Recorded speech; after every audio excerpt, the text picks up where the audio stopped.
Hi guys, welcome to my channel. My name is San and I'm here to talk about skincare.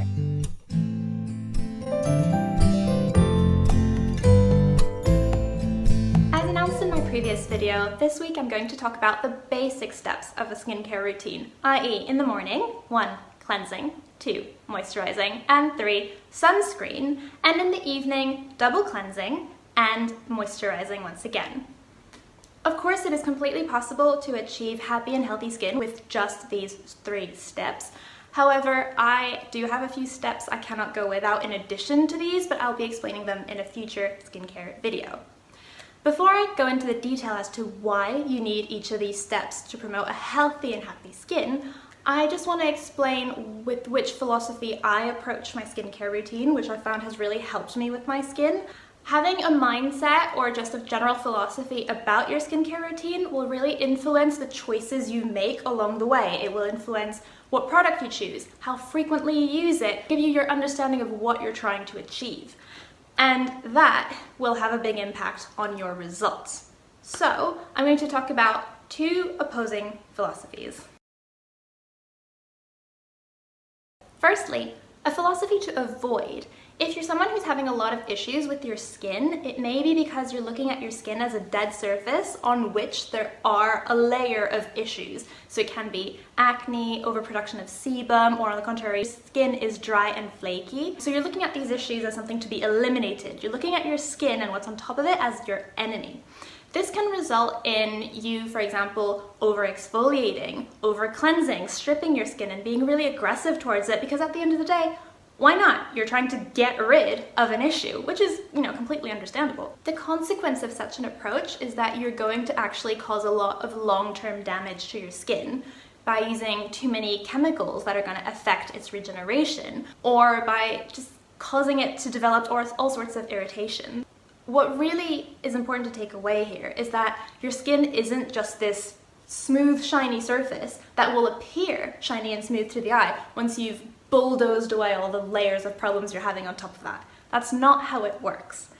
That's why philosophy number 2 is a much more helpful one to have. Actually look at your skin as an ally, a friend who's working with you to achieve the same goals. Your skin does know how to keep unhealthy bacteria out, for example, and also if it's overproducing sebum, it may be because it's trying to self-regulate and it's compensating for a lack of hydration. So, this outward layer of skin is what is commonly referred to as the skin barrier. To quote Wikipedia, the epidermis, so the most outward tier of your skin, performs a function as an immunological, physical, and chemical barrier. An example of that would be the cells that compose the majority of your skin barrier do act almost as a UV shield for the rest of the cells deeper in your skin layers, which in the long term protects you from DNA damage. I'll be going more into depth into these cells and their function further on in this video. So you have to appreciate what your skin does for you. It's trying to keep your skin healthy. You want your skin to be beautiful, but healthy skin is beautiful skin. So what you really need to be doing with your skincare routine is protecting your skin and the functions it already performs. You have to work with it. So that's why, for example, over-exfoliating can be so damaging. That's why you have to hydrate your skin. It needs water to perform at its best. And sunscreen is absolutely vital. Yes, I will be one of those people who constantly reminds you to put on your sunscreen. It is so important to prevent aging. And if you're not wearing sunscreen at the end of the day, all the other steps of your skincare routine are pretty much going to be for nothing. Right, so now if we understand that it is fundamental to work with your skin and not against it, I guess we're ready to dive into the basic steps of a skincare routine. When I started out taking care of my skin, I only, rinsed it with water in the morning and then applied a treatment in the evening, and I was sat there wondering, why is nothing working? So if you're like me and just kind of using treatments and wondering why those treatments aren't as effective as we'd want them to be, maybe look into these basic steps and they'll really, really help you out. Okay. Cleansing. You don't really need me to tell you why you need to wash your face. For the sake of being comprehensive, here we go. Overnight, your oil glands will have been active, and therefore oil will appear on your face. Some may sweat more than others. And so if you want to be putting anything else on your skin, you really should be washing all of that off first. If you don't wash your face in the morning, then anything else you apply will be distinctly less effective. But also, if you're someone who applies makeup, the basic canvas you're applying it on just won't be as smooth as it can be, and that will most likely show. I don't think you need to be exceptionally picky about what cleanser you use, as long as it's actually something meant for your face. The fundamental rule is don't just use a random body bar of soap. What makes a better choice then? Well, you want to find something as gentle on your skin as possible. You've probably heard that before, but what does gentle actually mean? Well, for starters, I would not trust any cleanser that has exfoliating beads or any physical exfoliants in it and says that it can be used every day. No. Secondly, what gentle actually means is respectful of your skin's pH, or potential of hydrogen. It's pretty much what it says on the tin. It's the concentration of hydrogen in any given substance. A substance's pH is measured on a sliding scale from 0 to 14, with 0 to 7 leaning somewhat acidic and 7 to 14 leaning alkaline, with 7 being the neutral point. The acid mantle of your skin is slightly acidic. It's what helps it keep out bad bacteria and fungi, and it performs its functions at its best around 5.5. So being gentle to your skin means looking for products that openly say that they have a pH of about 5.5, or that they're pH balanced, or that they have a low pH. Those will be best to protect your skin. Bear in mind that soapy water has a much more alkaline pH of around 9.5. So if you're actually going in and washing your skin with alkaline soaps, you're doing your skin more harm than good, and it might be better to just not do it altogether. The problem with making your skin barrier more alkaline is that you're leaving your skin more open to bad bacteria and infection. There's a lot of controversy around what ingredients are good or bad for your skin, but some ingredients I will point out that you might want to avoid, and I'm sure you've heard of them already. First culprit, SLS, sodium lauryl sulfate, and second ingredient, sodium olefin sulfonates. I'm not sure I'm saying that right.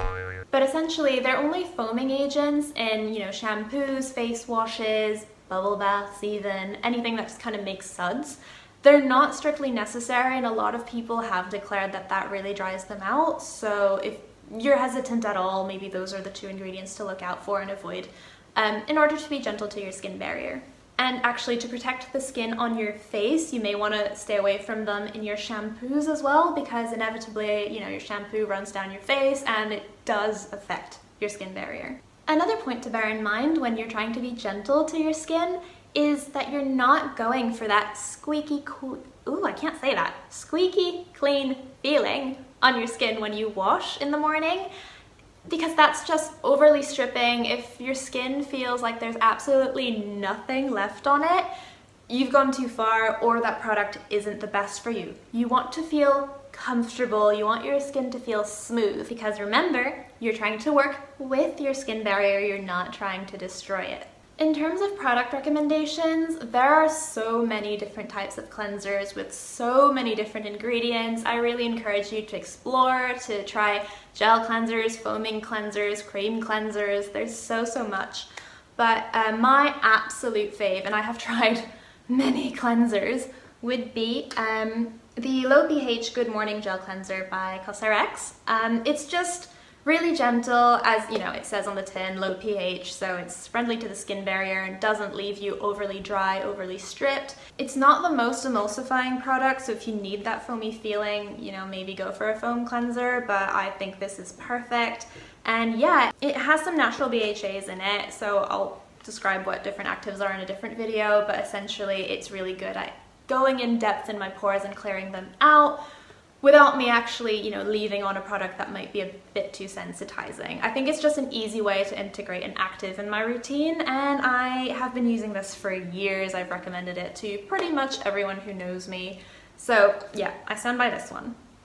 I think the main point I really want to make when it comes to cleansers is do not spend a lot of money on a cleanser Unless, look, you're passionate about cleansers and you really do want to try everything that's out there, or you need the newest product, or you're obsessed about the aesthetic of your bathroom.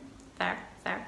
It's just not where you want to be blowing your dollars, because this one literally costs me, what, about $10? Great stuff. So next, very important step in your skincare routine, moving on to moisturizers.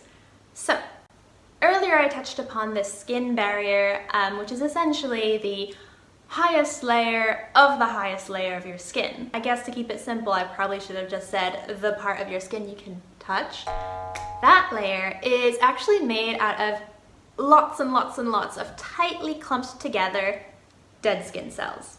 These cells are called corneocytes, and they're no longer the plump, long skin cells you can find deeper in the layer of the skins.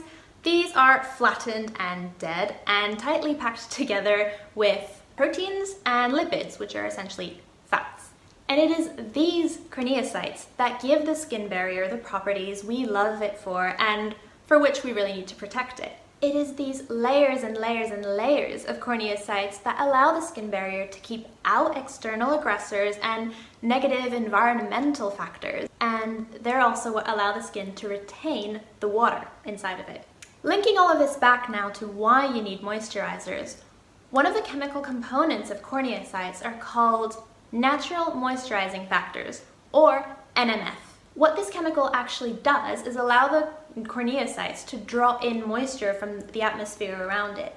This keeps the corneocytes plump, or as plump as they really can be when they're flattened dead cells, which crucially prevents cracks from appearing between them, which, by the way, is why healthy skin appears so glowy and smooth. All these corneocytes are tightly linked together and, well, again, as bouncy as they can be. And also, for your benefit, plump skin makes pores look a little bit smaller. So that's the thing about dry skin. If you have dry skin, it is likely that your cells, your corneocytes, contain less NMF. A consequence of the lack of NMF is that cracks form, which give the skin that appearance of flakiness and also that kind of rough feel. And essentially that's what makes the skin lose its glow and bounciness. I do this as if like my skin were a model example. It's not. The beauty of moisturizers nowadays is that they're essentially formulated with ingredients which imitate the effects of NMF to compensate for any deficiencies in the skin. Such ingredients include glycerin. It's a really common one. It's fairly cheap. It's effective. Check your labels. It's pretty much guaranteed that glycerin will be in your moisturizers. Another one is hyaluronic acid. So essentially, moisturizers contribute to the hydration of your corneocyte, which give you that smooth and plump feeling. Listen, the bottom line here, the takeaway here is that if you want glowy, smooth, bouncy, healthy looking skin, moisturizers are a must. So, I can already hear some of you saying, okay, but what if I have oily or leaning oily combination skin? Do I still need moisturizers? Because, ugh, my skin is already sticky as is. First of all, I feel you.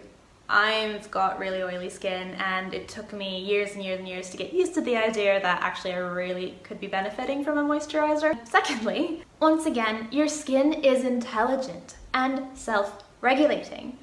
If it's overproducing sebum, okay, on one hand you might, if you're still very young, it may be hormonal. But importantly, it may be because your skin is dehydrated, and so your skin is trying to compensate by overproducing sebum. So by applying on your skin ingredients that essentially imitate these oils or NMF, your skin may actually scale back and realize it doesn't need to work over time that way anymore, which will be really beneficial for you and help you reach your skin goals.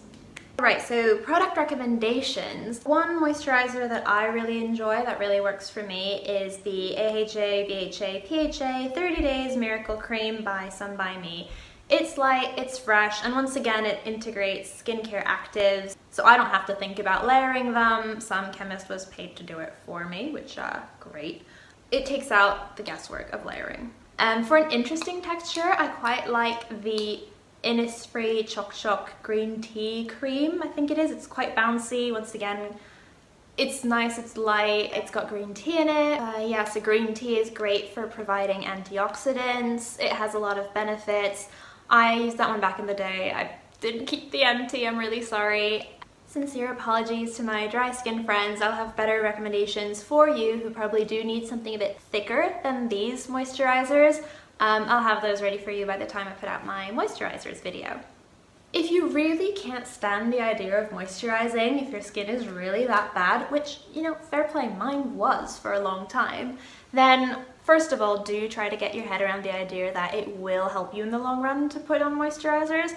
Secondly, maybe you can try integrating the moisturizer step into the sunscreen step. Sometimes some sunscreens can provide some moisturizing ingredients, and that may be a good place to start.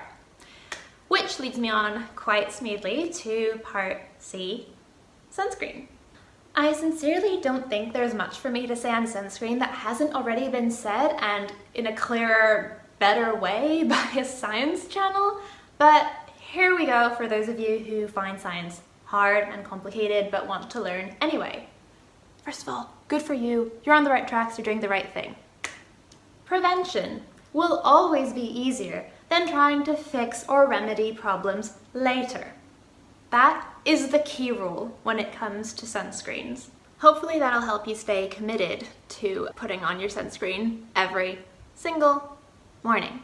Sunlight is basically radiation delivered straight to your door every single moment of every single day. Quicker and faster than Amazon Prime.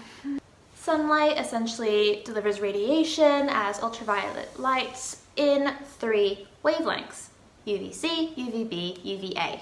Or, you know, the other way around, but I thought I'd shake it up. The list of potential skin damage done by these radiations is a long one. So before anyone kicks off here, yes, sunshine is good for you to an extent. You do need it to produce vitamin D. However, you only really need a little bit of sunshine. Sunscreen you need a lot of. Sunshine you only need a little bit of every day to obtain what you need to produce vitamin D. Your skin will not be storing excess sunshine to keep producing it in the long run. Anything your skin doesn't use, it just burns up.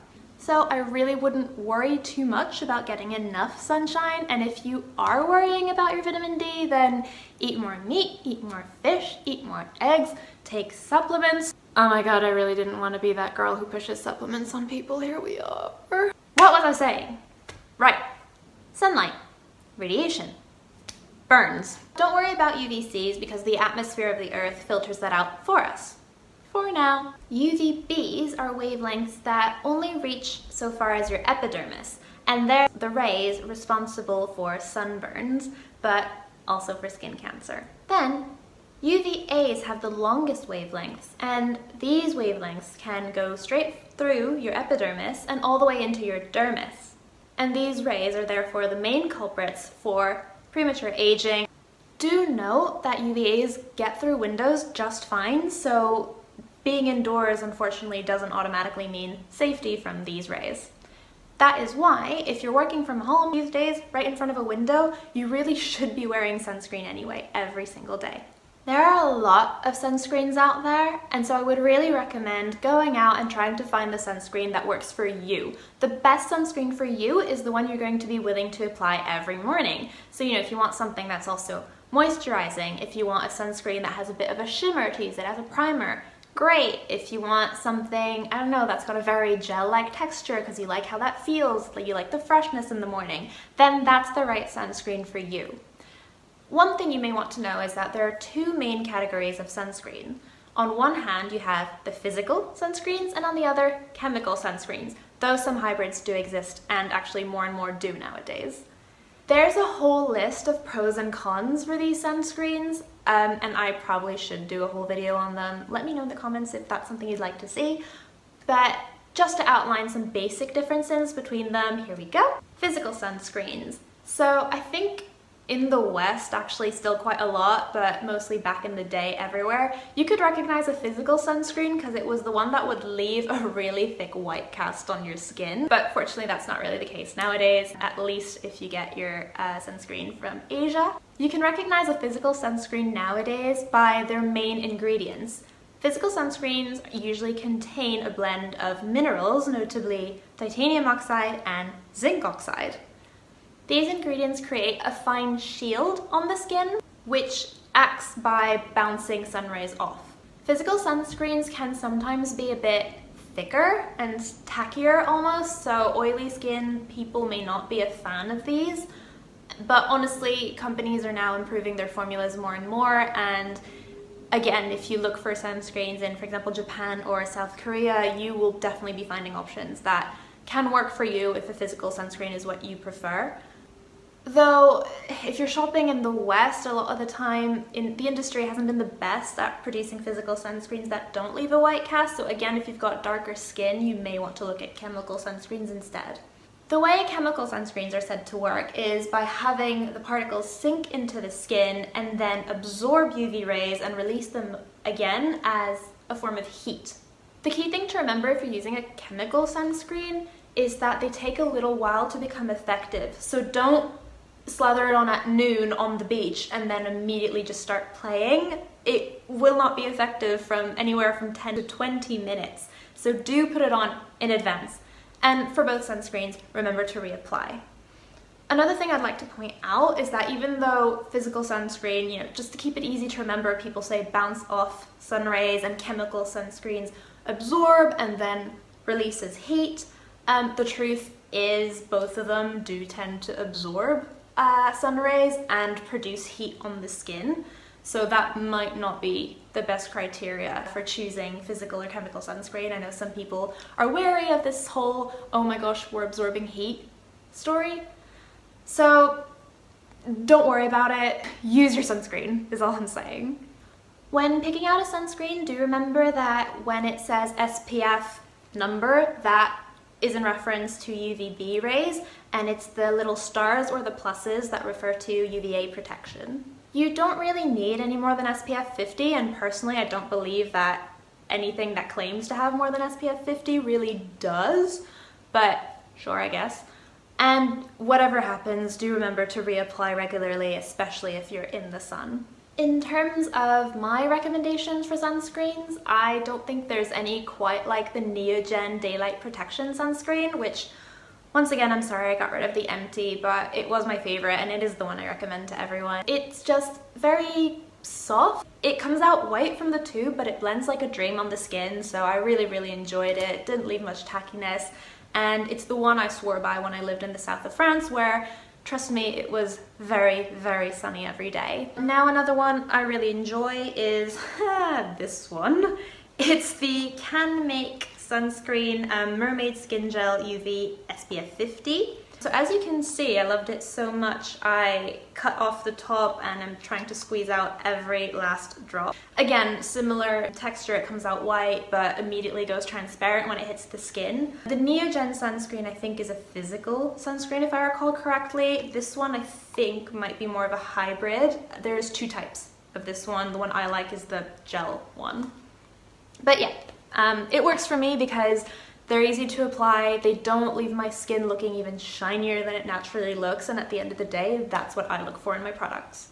Now moving on to evening basic skincare steps. I always start with double cleansing in the evening. So what is double cleansing? I think it comes from South Korea, and it's the idea that you should first use an oil or a balm to melt off anything on your skin that's like makeup, sunscreen, and obviously any external, pollution or whatever else you may have gotten on your face during the day, so that the second cleansing step, so a foamy cleanser or a gel cleanser, will remove any trace of oil left by that first cleanser, but also really clean your pores instead of just struggling to get out the dirt or the grime in your pores from the day. So as I just said, the first step of a double cleanse is going to be an oil cleanser or a cleansing balm, or even a cream cleanser. I've seen that on the market as well. They're all fairly similar in the way they work. You massage it onto your dry face. So the massaging per se is quite beneficial for the skin, which is a step I really enjoy. And if you're wearing makeup, I do think it's a must. It avoids pulling at your skin with aggressive products, or if you've got heavy eye makeup, just normal makeup removers can be a bit of a nightmare, and rubbing back and forth with cotton pads is not good for anyone. So yeah, I think using a cleansing balm or oil or cream is also really good if you're using sunscreen, which now I'm watching you. you are, right? I do think it's really important to use it to remove that as well. So the way I see people doing it in the East is very much what I described, just rubbing it onto dry skin, massaging it gently, and then washing it off with water. I am kind of side-eyeing Western brands that have jumped on this idea but have thrown in a cloth to go with it. So what they say is, oh, massage this product into your skin and then put this cloth under hot water and then rub your face in that cloth. Because to me, the whole point of this first cleansing step is to be gentle to the skin, to avoid tugging and rubbing at it. Throwing the cloth back in just cancels out all of that. And I think typically when they recommend these products, these big brands that often are kind of up there brands that cost a pretty penny, often they don't even recommend a second cleanser, a water-based cleanser to go with it. Listen, I'm just not a fan of the way it's been adopted here. So examples for this first step of the double cleanse include pretty much anything that comes in a pot. I've got an example here. I've got Glow Recipes Papaya Sorbet Enzyme Cleansing Balm. This one wasn't cheap, I'm not gonna lie, but I don't think it does anything better than, for example, the Heimish one or the Vanilla Co one. And again, it's a cleansing step. Whatever great ingredients are on here are gonna get rinsed down the drain within 30 seconds to a minute anyway. So yeah, I'm enjoying this product, but I don't recommend you guys spend this much money on it when they're perfectly good cleansing balms out there for about, again, $12 to $15. A cream cleanser I have with me right now is the Lizerl one. It's nice, don't get me wrong, but this is one of those that comes with a cloth, which I'm obviously side-eyeing, so enjoyable experience, but really wouldn't recommend it. So honestly, go and explore, find what you want, as long as it feels nice, because there is a really nice evening ritual side to massaging it onto your face. Obviously, it's double cleanser, so if you use the first step only, you'd probably be left with a bit of a tacky feeling on your skin. If you've got really dry skin, I think every now and then, sure, you can go in with just a cream cleanser and then leave it at that. I haven't really heard horror stories from anyone with dry skin doing that and then having clogged pores. They actually seem to enjoy it. So you do you, listen to your skin. But for the second step, after using an oil or a cream cleanser, I like using a foam cleanser, which I know above I said avoid bubbling agents. What's the real word for that? Things that make your products bubble up. But yeah, I just find that I enjoy foaming cleansers in the evening as a second step. So the one I'm using right now is the Neogen Real Fresh Foam Blueberry. Again, nothing to write home about. It does the job, which at this point in time, you really hope most cleansers will do the job. So yeah, I mean, it's nice, and I trust Neogen and their formulations, but if I could find something cheaper that did the same job, I probably would just go for that. That's all about double cleansing, really. To be honest, for the second step, you can really use whatever you want. If you want something particularly gentle, I liked using, what was it? I think it was the Ordinary's Cream Cleanser. I know it's actually meant to be a first step of a double cleanse. I think it's meant to be a bit of a cream cleanser.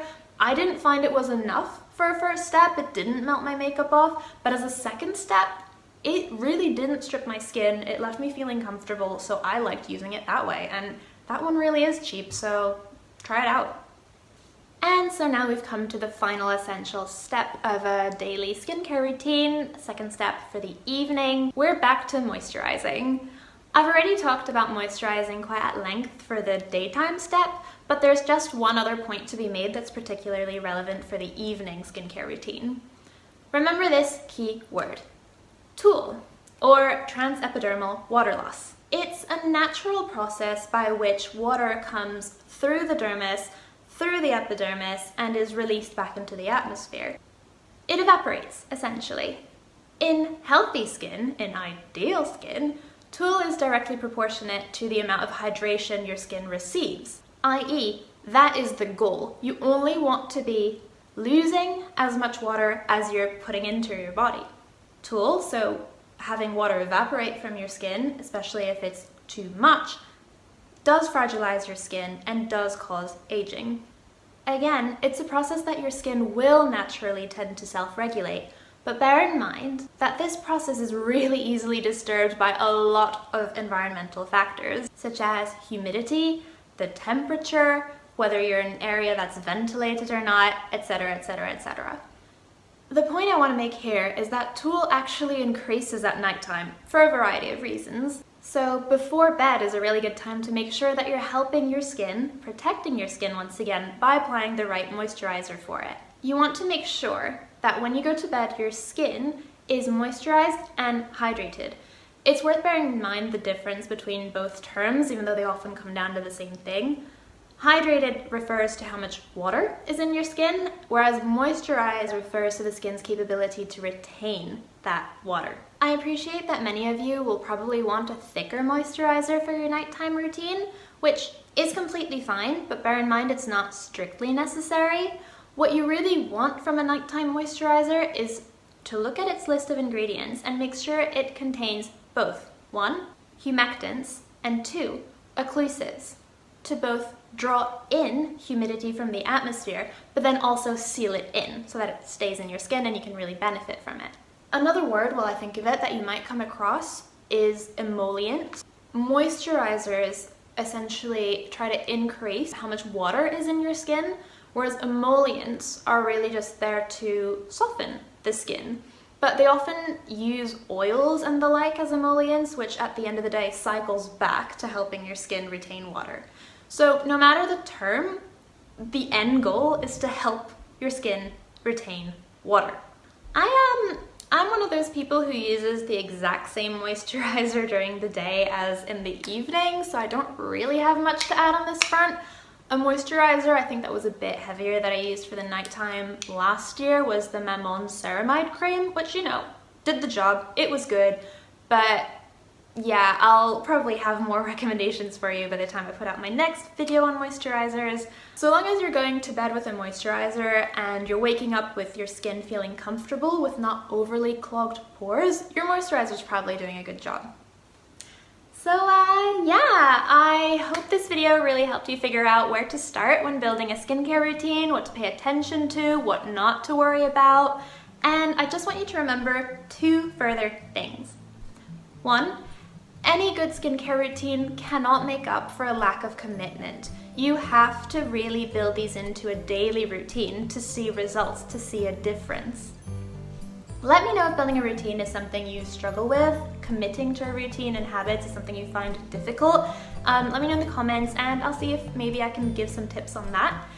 And secondly, knowledge is power. Don't just do what I say or what some other YouTuber says, or even worse, something someone posted on Instagram said. These are starting points. These are tips based on what has worked for me. Backed with some science, yes, absolutely, but at a very, very high level. To create the perfect skincare routine for you, be curious, be experimental, remain open to learning, and very, very, very importantly, listen to your skin, because once again, your skin is your friend. That concludes this video, guys. Thank you so much for listening. If you enjoyed this video, please leave a like and subscribe. If this is something you think your friends and family may enjoy, please let them know to subscribe as well and leave any thoughts in the comments. I'll see you next video, guys. Bye!